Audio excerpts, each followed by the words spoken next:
It will be you. Once you are done, you hand over to Honorable Malema, and then we will break for lunch. In that way, honorable members. Thank you. Thank you, Chair. Good morning, General. We have already established that you're well, so let's not go there again. So, General, you're the top cop in South Africa. Your microphone is far from you.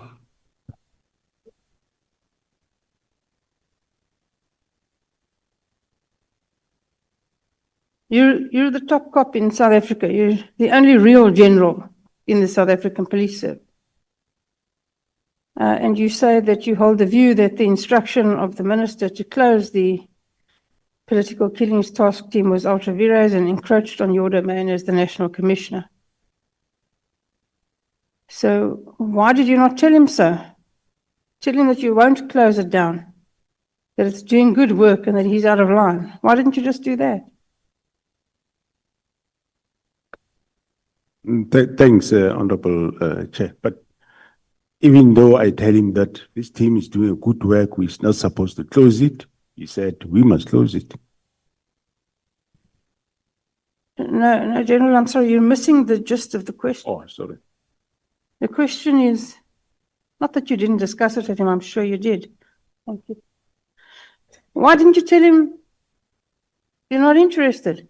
He's encroaching on your terrain, he's out of line, he can't do what he's doing, and he must concern himself with his own business and you concern yourself with yours. Well, thanks, Honorable Chair. Like I said, I did my best to tell him, let's not close, and he insisted. General, my difficulty is that he can't insist. So, I mean, let's just cut to the chase. He can't insist, he can't tell you what to do. You're the National Commissioner of the South African Police Service. There's no one above you and he's not above you.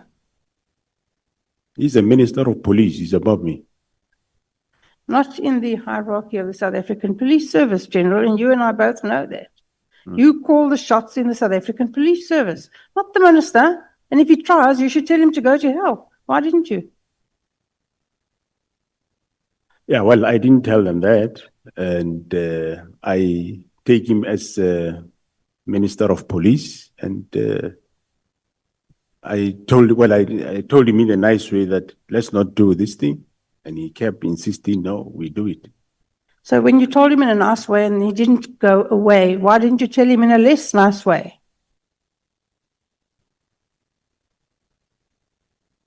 Yeah. That's not an answer. General, you're the National Commissioner. You're the head honcho. You're the boss, not him. Why didn't you tell him that? Tell him to mind your own business and go do your own job. Yes, I'm the National Commissioner, but I'm subject to his direction. You consider him to be your boss? Yes, I consider him, yes, to be your boss. Supervised, yes. The National Commissioner of the South African Police Service thinks the minister is his boss. Wow.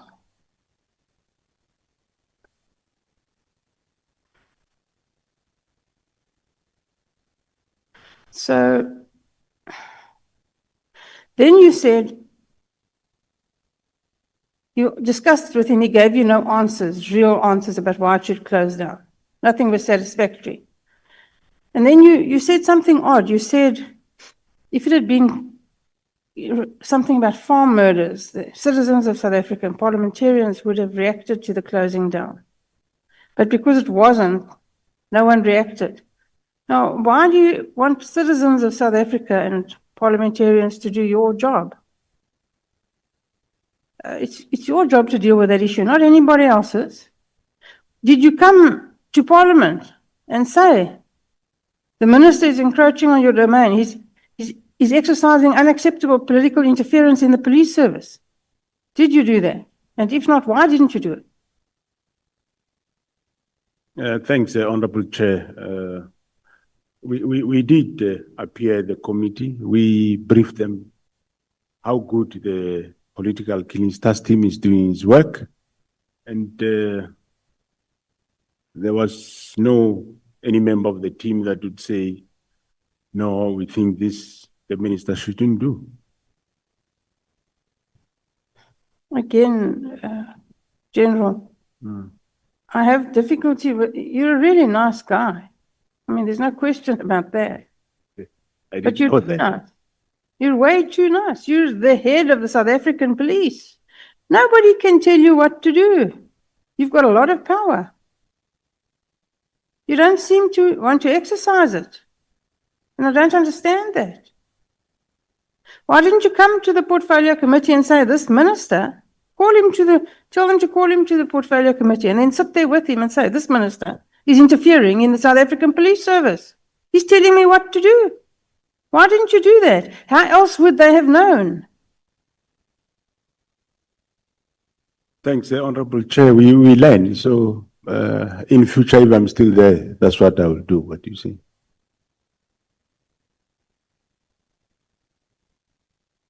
You say that no IMC has been created in the 7th administration. Why not? Well, that we didn't know. Normally, IMCs get established when there is a specific problem. And yeah, I wouldn't know whether it was still going to be established or not for that specific matter of political killings. Maybe partially it might be because it was under control. The team was doing the work. Let's have a look at that. So it was under control and they were doing good work. On page 15 of your affidavit, you say that 612 dockets have been allocated to the task team since June 2018 to date. So it's around about 7 years, is that correct?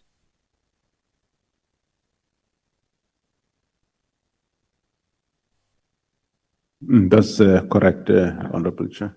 Amongst other things, you say that 10 cases are pending a decision by the National Prosecuting Authority. So how long have they been with the National Prosecuting Authority? How long, generally speaking, do they take to make a decision? And how long have these 10 cases been with them? For the political killings task team, Honorable Chair, because they do have the prosecutors that are working with them, it doesn't take long. So that is as of that time, I think February 2025. So those cases have been finalized and they've been handled. You say 57 cases have been withdrawn. What are the typical reasons for these withdrawals? Yeah, withdrawals, there will be, of course, various reasons, as Honorable Chair, as the Honorable Member knows. He was in this field before, so I wouldn't be able to table exactly one by one reason for the withdrawals, but it will be either maybe some of these suspects might have, or the case have fallen. Normally, what happens here is witnesses do support the investigation. At some point, they turn around, especially your Section 204 witnesses. Some of them, they just somersault and turn around. We have one of the murder cases in Zululand where witnesses have done the same thing, which is quite I think it was the killing of a municipal manager. So I'm just giving an example, but that's some of the reasons that happens. I would imagine that happens quite often in this kind of case. You are. And that must be one of the reasons why there's a political killings task team. So that proper care can be taken of the witnesses so that they don't become intimidated or killed, so that the case can run. Is that not what the task team does? Yeah, no, the task team does. They do take care of the witnesses, but it just happens sometimes. Some witnesses run out of where they've been protected, and they end up being paid and they turn around. And then you say 297 cases have been finalized. What does this mean? Finalized means where they are, where there is either is acquittal or there is a conviction. Yeah, that's what it refers to. So you'll agree with me, General, to understand whether the political killings task team has in fact been successful. We'd need to know how many of those 297 cases ended up in an acquittal and how many ended up in a conviction.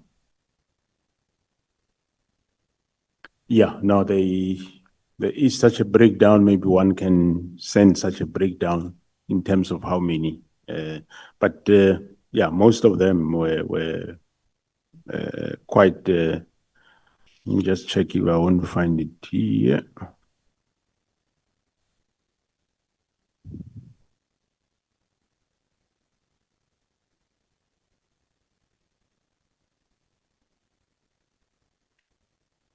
Yeah, I think I'll look for it, Honorable Chair, and I will be able to give the Honorable Member. Thanks. I won't hold you to it, General. Just give me a ballpark. 50% convictions, 60% convictions, 10%. More or less 40%. But of late, as of this year, the conviction have increased quite a lot because most of your 2018-19 cases were finalized late last year and this year. So the performance is quite very good. So, General, again, you're a very nice guy. Your subordinates seem to act with scant regard for you and your rank. They seem to disrespect you. Do you agree? Well, they do respect me and we respect each other, Honorable Chair. I said they disrespect you. Yes, They sir. do as they please. Honorable Chair. They do as they please, clearly. And why do you put up with it? If you didn't want to close the political killings task team, why didn't you reprimand Sabia and tell him to concern himself with his own business and not act counter to your orders? How do you exercise authority over the people that report to you? Thanks, Honorable Chair. Yes, I was exercising authority, but as I said, there was also this lake that the Minister and General Sabia were also pushing. Who's the head of the South African Police Service? Myself, Honorable Chair. And so Sabia doesn't listen to you. And your reaction is to say, just leave it, I'll do it myself. That's not exercising authority. Why don't you tell him to do the job you told him to do? He answers to you. Well, that time, Honorable Chair, remember, I didn't know what was the objective of all this. I thought he can't really do what I expect him to do. Hence, I said, leave it. I'll do it myself and get other people to do it. General Sabia is a lieutenant general. It's not an insignificant rank in the South African police. Surely he's capable of doing any job you tell him to do. Correct, Honorable Chair, but he couldn't. So it was my understanding at that time. It was that maybe he doesn't know how to do it. I didn't have a benefit of what we all know now. So General, you can't thought- cut out of it like that. I'm very sorry. You can't just say you didn't think that he couldn't, or you thought he couldn't do the job. How long have you known Sabia? He occupies the second highest rank in the South African police force. And when he doesn't do what you tell him to do, you assume it's because he can't? It looks to me like he wouldn't. Well, that time I thought you can't, Honorable Chair. Then you say, we sit here today knowing what we know. And only after the 13th of May did we know that the plans to start the disbandment of the political killings task force started after the raid on Matlala and Molefe. And before that, you didn't know it. That's correct, Honorable Chair. But how could you not have known? What is the crime intelligence doing? Are you not briefed daily on intelligence issues? And if not, why not? Yeah, you do get briefed, but this one we did not know, Honorable Chair. You know, the rest of South Africa knew and has known for some time. You're probably the only person who didn't know. How is that possible? Well, Honorable Chair, indeed I didn't know, I must say, and we only know that day. Also said that you were not so sure that it was an illegal order from the minister. If you weren't so sure, the South African Police Service has got a huge legal division with lots of well-paid people. Why didn't you ask one of them for an opinion? Well, we did ask, and they were also, some said yes, some said no. That's not how legal opinion works, General, and you and I both know it. A legal opinion works like this. You give somebody a brief. You ask them for them, not their opinion, not what they think, what the law says. That's a legal opinion. And they would have prepared one for you and told you what the law says. Not something this, something that. That's not a legal opinion. And you and I both know that. So please, will you answer the question? Yeah, Honorable Chair, thanks. As I said, I did ask, and that's what I got. Some And said yes, some said no. yeah, and that time, of course, I said it's a fine line whether it should be. Is it some would say yes, is a policy direction. Some will say no, you have encroached. So I chose my way to say I think he encroached. So I don't know what is the feeling of this Honorable House. Did you get a written legal opinion on whether the instruction from the minister was in fact ultra vires or not? Oh no, Honorable Chair, I didn't get written legal. Why not? I deemed sufficient what they were advising me verbally. They weren't advising you. Some said yes, some said no. That's not advice.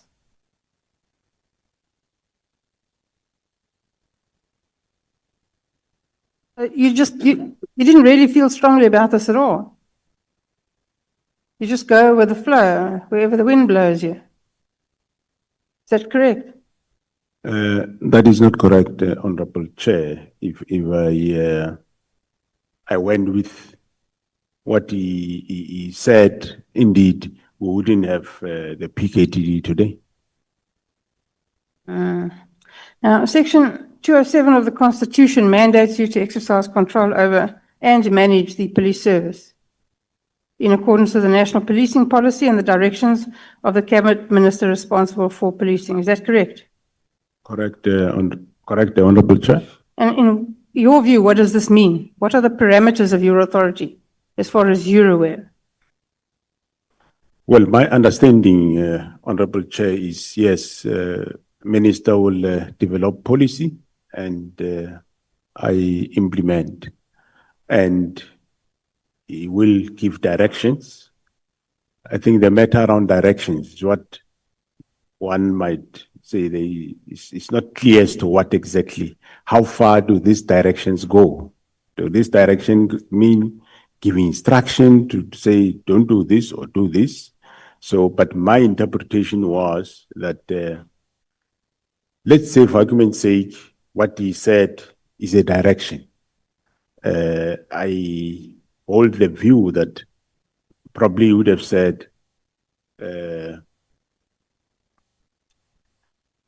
a problem with the PKTT. Check what is happening, whether it should still continue, yes or no. Then I will go and do that. So that's what I think would be a direction. But then, in this case, to go beyond to say close and close immediately, that's where I thought maybe it's an encroachment. But I think it's a matter that requires maybe some legal clarity. So you've already said that you think the minister is your boss. If the minister's son This is purely hypothetical. If the minister's son is arrested for something and he phones you up and says, let him go, will you do it? What, his son do what? Hypothetically, if the minister's son got arrested for a criminal offense and the minister phones you up and says, let him go, will you do it? No, I wouldn't do it. Through you, Chair. I see.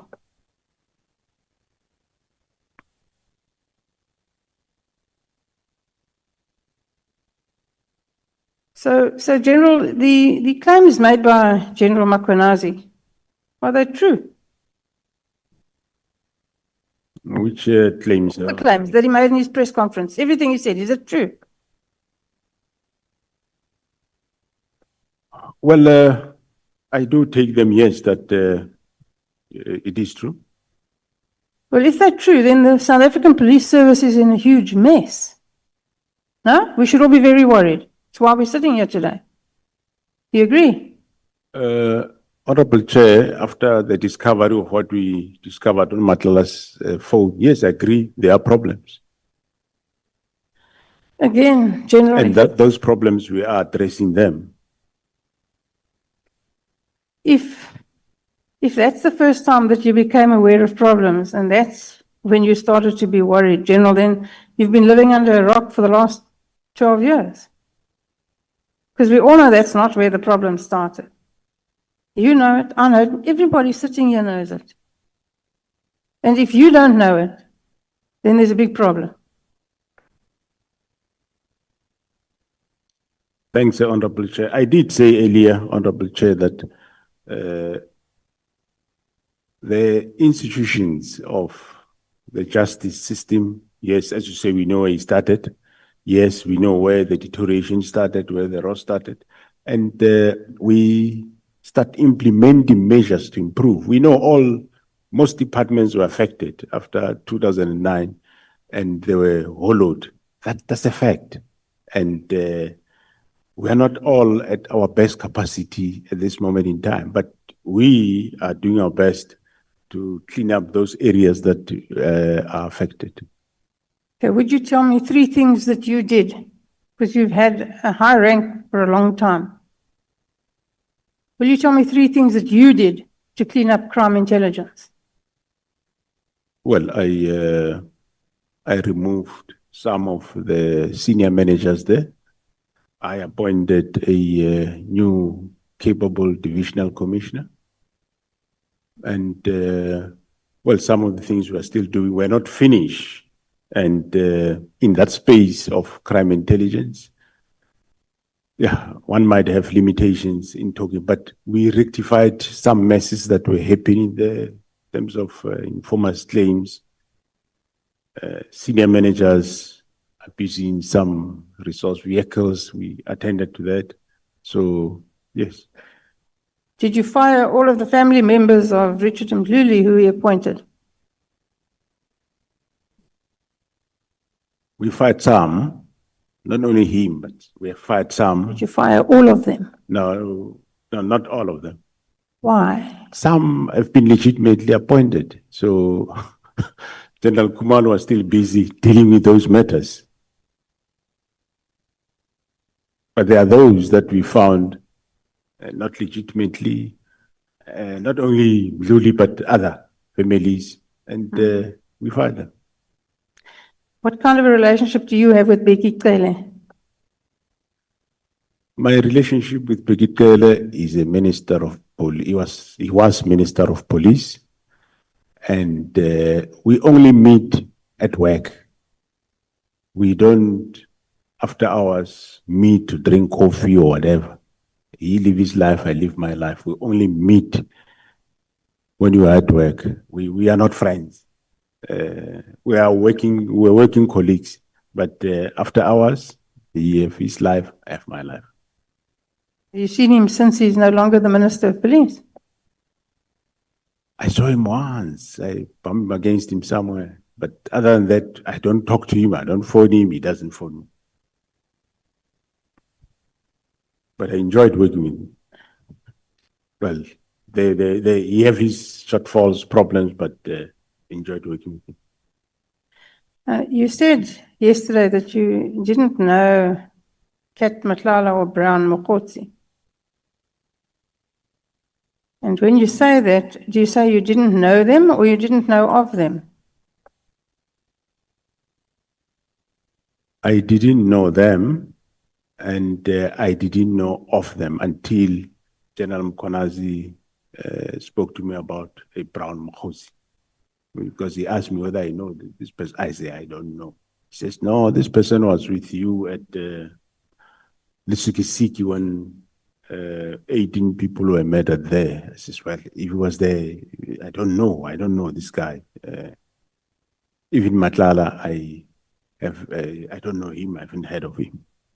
Doesn't it concern you a little, General, because it concerns me more than a little, that the head of the South African Police Service says he doesn't know people that it's common knowledge are intricately involved in the underworld and amongst the most well-known gangsters in South Africa, and you don't know it? Well, I must be honest, I didn't know of that. But now I know.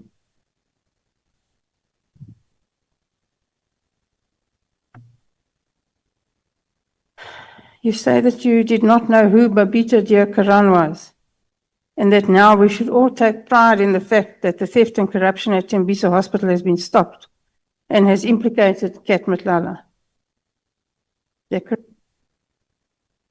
I said I didn't know her before. I know her after there's a name of Babita Diakaran that she was killed. Yes, I know about her. Are you aware of the fact that the actual shooters are serving prison sentences after pleading guilty?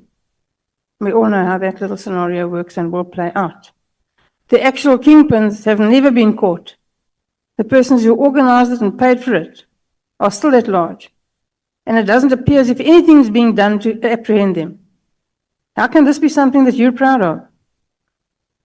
Well, I now know who are the masters of that, and we are busy with them. You'd recall that the case of those that were convicted was investigated by the Hawks, and now we are investigating a case of the masterminds. It's done by the GC Ops Gauteng. So we know them. We are dealing with that matter. Have you ordered an audit of the Crime Intelligence Covert Fund? And if so, what were the results? The results, after many years, where they were not getting, they were not getting a good audit. I think the last financial year, for the first time, they got an unqualified audit report, and it's quite a big improvement from where they come from.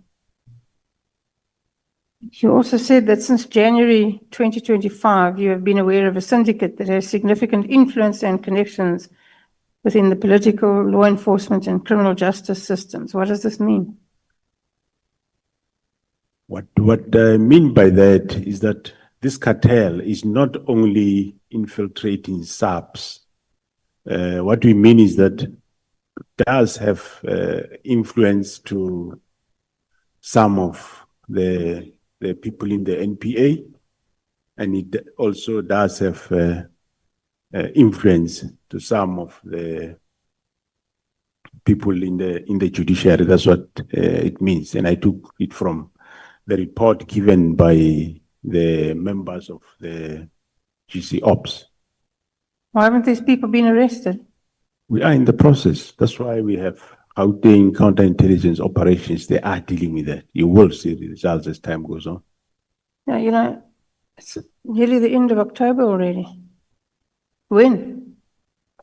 To investigate organized crime, you know very well. It's not like you take a person. You can arrest a person now, yes, put him there, but if you don't really have the evidence to prove, then you have a problem. That's why we take so long. And of course, the arrest of Khumalo have also brought complications in the whole investigation, but the team is still there. They are going forward. Thank you, Mr. Chair. Thank you, General. Thanks, Honorable Chair. Sure, abuti olahle.